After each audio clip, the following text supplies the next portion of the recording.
अस्सलामु अलैकुम वरहमतुल्लाहि वबरकातुहू। मुअज़्ज़ज़ नाज़रीन, मैं कारी अबरारुल हक़ अल मदनी बात कर रहा हूँ। मेरा रुक़िया सेंटर बहरिया टाउन लाहौर में है और इस हवाले से चूँकि मैं रुक़िया करता रहता हूँ तो इसमें एक बड़ी इम्पोर्टेंट बात है, वो मैं आपसे शेयर करना चाहता हूँ।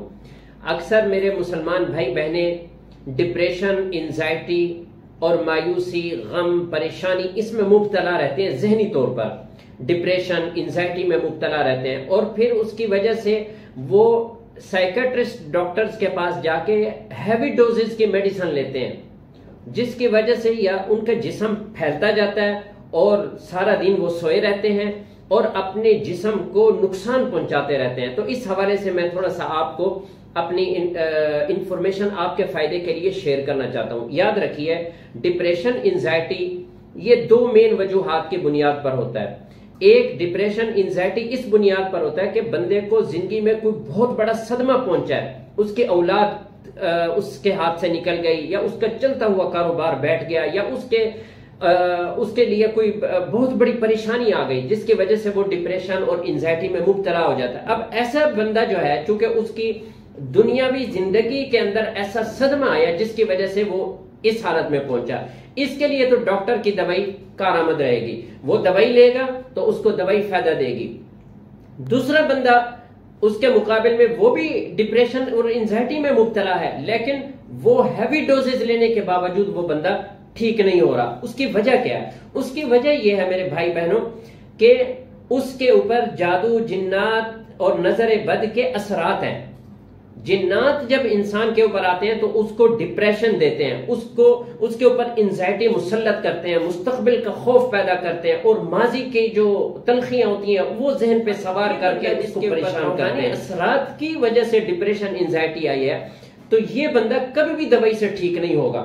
इसके लिए इसका हल क्या है कि इसको कुरान के साथ अटैच किया जाए, इसको रुकिया के ट्रीटमेंट में रखा जाए। महीना, 2 महीने, 3 महीने, जब तक उसके अंदर बेहतरी नहीं आती। अच्छा, इसके अंदर अब एक और रुकिया करने वाले भी गलती करते हैं और मरीज भी गलती करते हैं। वो क्या गलती करते हैं कि बंदा ठीक हो जाता है, महीने 2 महीने में बंदा ठीक हो जाता है, उसका रुकिया छोड़ देते हैं। ये रुकिया करने वाला जो है उसको चाहिए कि इस मरीज को रुकिया में ही रखे, जब बंदा ठीक हो जाए उसके लिए एक्स्ट्रा 2 महीने रुकिया करता रहे, ताकि वो शयातीन, क्योंकि बंदा ठीक हो जाता है, शयातीन फिर अटैक करते हैं। तो उन शयातीन के अटैक से, मजीद अटैक से बचने के लिए उस मरीज को रुकिया में ही रखना चाहिए। जब 2 महीने गुजर जाएं और उसके ऊपर कोई अटैक ना हो, उसके ऊपर कोई सिम्टम्स ना आए, तो इसका मतलब है अब ये इंशाअल्लाह बंदा ठीक हो गया, अब इसके ऊपर दोबारा अटैक नहीं आएगा। कोई नया अटैक आ जाए तो और बात है। ये शयातीन जो इसका पीछा कर दे, इसकी जान छोड़ जाएंगे। तो इस वजह से ऐसे कोई पेशेंट्स हों जिनको डिप्रेशन और एंजाइटी रहती हो, तो उनको पहचानना चाहिए कि आया कि ये इनकी जिंदगी में कोई ऐसा सदमा आया जिसकी वजह से मुब्तला हुए हैं, या ऐसा ऐसा खुद ब खुद डिप्रेशन और एंजाइटी में मुब्तला होते गए हैं। उनकी अलामात भी मैं आपको बता देता हूं। जो जिन्नात और शयातीन की वजह से डिप्रेशन और एंजाइटी में जाते हैं, उस पेशेंट को डर भी लगता होगा, यानी एंजाइटी और डिप्रेशन में जाने से पहले वो डरता भी होगा, उसको गुस्सा भी आता होगा और वो उसके अंदर बेचैनी रहती होगी, उसका जिस्म टूटता होगा, उसको हमेशा गुस्सा आता रहता होगा।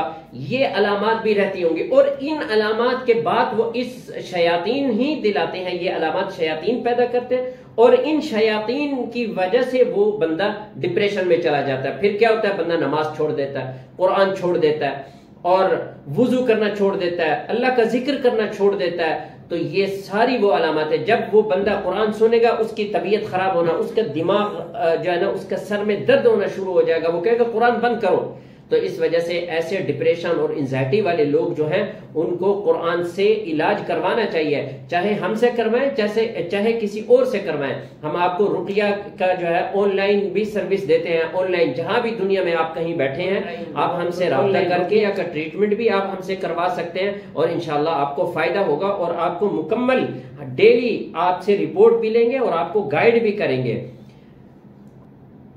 अल्लाह ताला आपके तमाम परेशानियां दूर फरमाए और आपके तमाम मरीजों को अल्लाह ताला शिफा अता फरमाए। वस्सलामु अलैकुम वरहमतुल्लाहि वबरकातुहू।